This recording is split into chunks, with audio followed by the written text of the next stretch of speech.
नमस्कार, मैं अंजना और आप देख रहे हैं ग्राम स्वराज न्यूज। आइए एक नजर डालते हैं आज की बड़ी खबर पर। चित्रकूट की सड़क चौड़ीकरण निर्माण कार्य को लेकर प्राचीन गौरीहार मंदिर के पास कैसे सड़क का निर्माण किया जाए, इसको लेकर जिला कलेक्टर के आदेश पर शुक्रवार को तहसीलदार मझगवा हिमांशु शुक्ला, नायब तहसीलदार चित्रकूट एस.के. भदौरिया, नगर परिषद चित्रकूट के CMO अंकित सोनी सहित कर्मचारियों द्वारा पहुंचकर मौका मुआयना किया गया। साथ ही नाप की गई कि अगर गौरीहार मंदिर को यथावत बनाए रखते हुए सड़क चौड़ीकरण कार्य किया जाता है तब उस स्थिति में 40 परिवारों के लगभग 250 लोग प्रभावित होंगे। साथ ही कई मकान, होटल, लॉज और धर्मशालाओं को तोड़ना पड़ेगा। वहीं दूसरी तरफ प्रभावित स्थानीय लोगों द्वारा अधिकारियों द्वारा की जा रही नाप जोख का जमकर विरोध किया गया और कहा गया कि पूर्व में ही सड़क निर्माण हेतु उनके दुकानों, मकानों को तोड़ा जा चुका है। अब एक बार पुनः सड़क चौड़ीकरण हेतु उनके मकानों, दुकानों को तोड़ने की चेष्टा की जा रही है और उन्हें बेघर करने का कुछ चक्र रचा जा रहा है। इसको कतई सहन नहीं किया जाएगा। इस सब के बीच अधिकारियों द्वारा पंचनामा बनाकर प्रतिवेदन कलेक्टर सतना को भेजा जाएगा। चित्रकूट से श्रीधर पटेल की रिपोर्ट। जिस पर कार्रवाई हुई और टूटा भी, लेकिन महाराज जी ने शायद स्टे ले लिया, उसमें तो रुक गए। अब ये प्रशासन आज ये हो रहा था कि इस साइड को, मतलब हमारे साइड को तोड़ 6 मीटर, 6.5 मीटर और तोड़कर रोड को टेढ़ी करके सीधी निकाली जाए, जिससे मंदिर बच जाए और यहाँ के कम से कम 50 घर, 250 लोग बेघर हो जाएंगे यहाँ। और हमारा शासन प्रशासन से यही निवेदन है कि हमारी सुनवाई करें और हमारे घर को संरक्षित करें। हमारे छोटे छोटे बाल बच्चे हैं। क्या नाम है आपका? सौरव गुप्ता। आप शासन के साथ जो बैठक हुई है मंदिर के बचाने के लिए हुई है कि इस मंदिर, ये पुरानी धरोहर है, कुछ ही धरोहरें चित्रकूट में बची हैं। अगर इन्हीं धरोहरों को नष्ट कर दिया जाएगा तो चित्रकूट में है ही क्या। और ये वो मंदिर है कि ये 300 वर्ष पहले पुराना बसा हुआ है। यहाँ कोई बस्ती ही नहीं थी, पगडंडी रास्ता थी। तब से इस मंदिर का निर्माण हुआ। इस मंदिर में महाराजा गौरीहार ही यहाँ से पुजारियों महंत नियुक्त करते थे। वही नियुक्त आज भी करते चले आ रहे हैं। हमारी नियुक्ति में भी उनकी अनुशंसा ली गई है, जो महंत दामोदर दास ने ली है। और इसमें कलेक्टर प्रबंधक कितने समय दर्ज हुआ ये हमने कभी ध्यान ही नहीं दिया और हमें कोई दिक्कत आपत्ति भी नहीं थी रहा। या इसके बाद में श्याम दीन ने अयोध्यावासी की रजिस्ट्री करा ली। भगवान दीन इसका महंत बन गया। उसमें लड़ाइयाँ हमको लड़नी पड़ी। उसमें 20 साल लड़ाई लड़े, तब जाके वो रजिस्ट्री कैंसिल हुई। उस समय कलेक्टर प्रबंधक में ना हम पुजारी थे, किसी पद में नहीं थे। इसके बावजूद भी हम उनसे लड़े और लड़ करके इस मंदिर में सफलता प्राप्त की।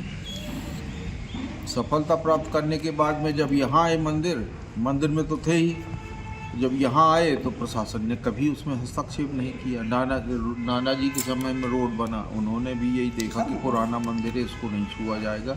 बाकायदे नालियाँ बनाई गई, मंदिर की अलग से बनाई गई, रोड स्थापित हुआ, बराबर चलता रहा।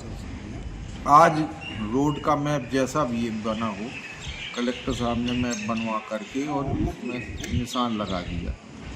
तो निशान लगाया तो कलेक्टर साहब आए, हमसे मिले, तो हमने कहा साहब ये पुरानी धरोहर है, इस धरोहर को अगर इन्हीं धरोहरों को नष्ट कर दिया गया तो चित्रकूट में रही दिया जाएगा, तो उस धरोहर को नष्ट न किया जाए और इसका और कोई विकल्प सोचा जाए जिससे कि लोगों का अहित भी ना हो और रोड का रोड बन जाए।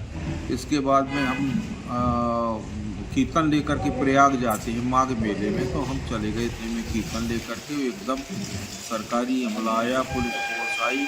हमको सिर्फ नोटिस 2 दिन पहले दिया गया। नोटिस इस बात का दिया गया कि आपने नवनिर्माण किया, और जबकि नवनिर्माण कहीं है नहीं। हमने नवनिर्माण के लिए ये भी दिया कि अगर नवनिर्माण किया है तो ध्वस्त कर दिया जाए, और उसमें नवनिर्माण दिखा करके मंदिर को ध्वस्त किया गया है। जबकि कलेक्टर स्वयं प्रबंधक है। कलेक्टर साहब से हमने वहाँ परसों इसी बात में चर्चा भी की थी कि कलेक्टर से इसलिए है क्या कि मंदिर को ध्वस्त करते हैं। आज तक कलेक्टर ये बतावे कि इस मंदिर के लिए, इस धरोहर को सुरक्षित करने के लिए 2 पैसा भी दिया हो। हम अपनी निजी भिक्षा से, अपनी निजी खेती से, मंदिर की खेती से इन तीनों मंदिरों की देख रेख आज तक, उनसे 20 साल मुकदमा भी लड़े और वहाँ गांव में मंदिर है उसकी भी रक्षा की, और इसमें भी एसडीएम साहब स्वयं बरसात में देख के गए हैं कि सारी छतों का निर्माण कराया, सारे दरवाजे बदलवाए और यहाँ छतों में सरिया रिया डलवाया, सब सुरक्षित किया। और प्रयाग चले जाने के बाद में और हमको कोई जानकारी नहीं, नोटिफिकेशन ये जारी होता है, ये कुछ नहीं हुआ, सीधे पुलिस फोर्स भेजा और चारों तरफ से घेर लिया। घेरने के बाद इस मंदिर को तोड़ दिया। इसके पहले ही हमको शंका हुई थी तो हम कोर्ट चले गए। इससे पूरी व्यवस्था के चलते क्या आपके पास कोई वैकल्पिक व्यवस्था है कि रोड बने ही विकास में बाधक ना हो, इसके बावजूद भी कोई वैकल्पिक व्यवस्था है?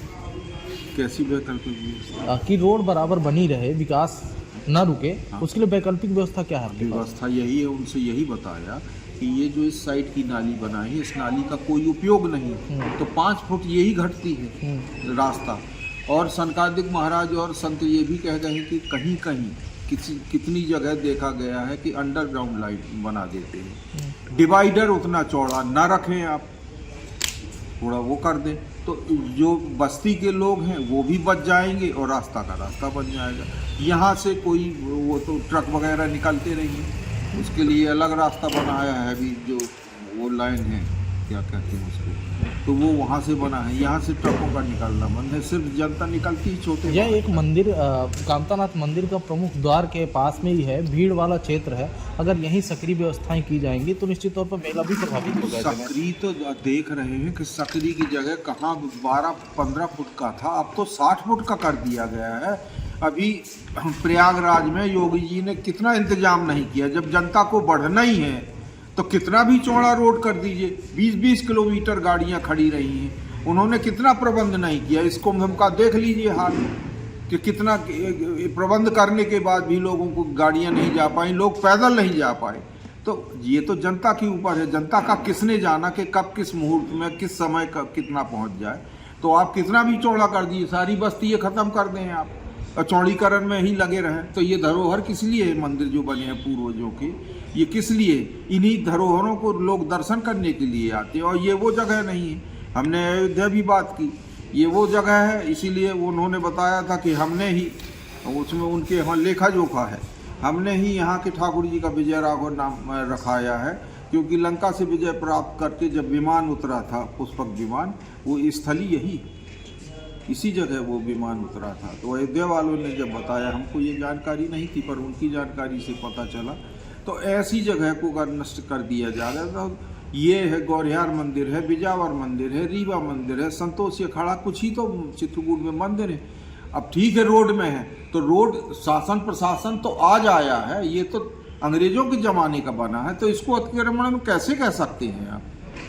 ये तो शासन प्रशासन अपना इंतजाम करे, हाथा की जगह ले, जहाँ की भी लेना। लोगों के घर की तरफ तोड़ने की साजिश चल रही है, तो ऐसे में क्या आपकी मंशा है और क्या राय है? क्या विकास करना या रोड बनाना क्या गलत बात है? हमारी सरकार से यही निवेदन है, हाथ जोड़ के निवेदन करते हैं कि हमारे घर ना गिराया जाए। 3 बार गिरा चुके हमारे घर है। हम गरीब आदमी हैं, नारियल बेच के यहाँ बच्चों का पेट पालते हैं, हमारी कोई ज़्यादा आय नहीं है यहाँ पर, और गरीब लोग सब रहते, 10-10 फीट हमारा बचा हुआ है। अगर हमारे वो भी गिरा दिए जाएंगे तो हम लोग रोड में आ जाएंगे, हमारे बच्चे कहाँ से छुपाएंगे? आज आपका घर फिर गिराने के लिए क्यों आखिरकार ऐसा क्या आपको समझ में आया? कि मंदिर नहीं गिरेगा, इसी तरफ गिरा लो। अच्छा। मतलब हम सरकार हमारे साथ सामान्य व्यवहार करेगी। 34.5 फुट हम लोग सुरक्षा से अपना गिरा दिए हैं, उसके बाद फिर इधर तोड़ना है तो बताओ हम कहाँ जाएंगे? क्या नाम है आपका? मेरा ममता गुप्ता नाम है। हम निवासी 2009 में 18 फुट तोड़ा गया, इसके बाद फिर 34.5 फुट तोड़ा गया दोनों तरफ, जिसमें गौरिहार मंदिर को न बचाते हुए इधर हम लोग के साथ 6.5 निकलने लगे। हम लोग कहाँ जाएंगे, क्या करेंगे? ये हम सरकार से अनुरोध करें। प्रशासन से क्या मांगे हैं आपकी? प्रशासन से आज तहसीलदार साहब आए थे, एसडीएम साहब आए, लिख पढ़ के ले गए हैं, नक्शा बना लिए हैं, वहाँ कुछ हुआ धर्मशाला से कि इधर न गिरा के इस साइड गिरा दिया गया। हम लोग कहाँ जाएंगे, क्या करेंगे? लगभग कितने लोग प्रभावित होंगे अगर आपकी तरफ करीबन प्रभावित हो रहे हैं 50-250 लोग। अच्छा, क्या नाम है आपका? मेरा सत्यनारायण गुप्ता, काम तक। अब तक के लिए बस इतना ही, फिर मिलते हैं एक ऐसी ही बड़ी खबर के साथ। तब तक के लिए नमस्कार और देखते रहिए ग्राम स्वराज न्यूज।